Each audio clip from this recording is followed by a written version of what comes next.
Hello' everyone, আপুনি বিজনেছৰ কাৰণে যদি আপুনি কাষ্টমাৰ একুৱায়াৰ কৰিব বিচাৰিছে, নতুন কাষ্টমাৰ আনিব বিচাৰিছে, লিড জেনেৰেশ্যন কৰিব বিচাৰিছে, তেতিয়াহ'লে কোনটো প্লেটফৰ্ম ইউজ কৰিব?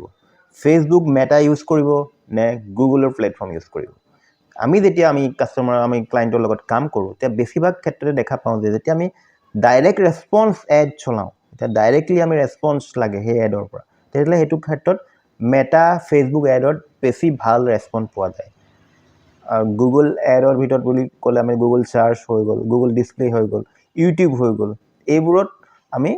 এইবোৰতকৈ আমি মেটাত বেছি ভাল ডাইৰেক্ট ৰেছপন্স এড কেম্পেইনৰ ৰিজাল্টটো বেছি ভাল পাওঁ।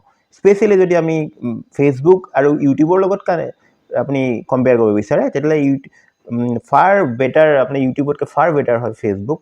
যদি আপুনি ডাইৰেক্টলি আপুনি এটা লিড জেনেৰেশ্যন কৰিব বিচাৰিছে, আপুনি ক'ল অডিয়েঞ্চক দেখাই পেলাই, বা ডাইৰেক্টলি আপুনি চেল ইনক্ৰিজ কৰিব বিচাৰিছে ক'ল অডিয়েঞ্চক দেখাই পেলাই, তেতিয়াহ'লে আপুনি মেটা ফেচবুক এড ইউজ কৰিব পাৰে ডাইৰেক্ট আপোনাৰ ৰেছপন্স এডৰ কাৰণে। গতিকে এই কথাটো মনত ৰাখিব, আপুনি ট্ৰাই কৰি চাব পাৰে দুটা প্লেটফৰ্ম, যোনটোৱে ভাল দিয়ে আপুনি সেইটো ট্ৰাই কৰিব। আমাৰ ক্ষেত্ৰত মেটা এড মেনেজাৰৰ পৰা বেছি আমি ভাল ৰিজাল্ট পাইছোঁ ডাইৰেক্ট ৰেছপন্স এডৰ কাৰণে। এৱাৰনেছৰ কাৰণে আপুনি ইউটিউব বেছি এটা ভাল প্লেটফৰ্ম হয় এৱাৰনেছ ক্ৰিয়েট কৰিবৰ কাৰণে।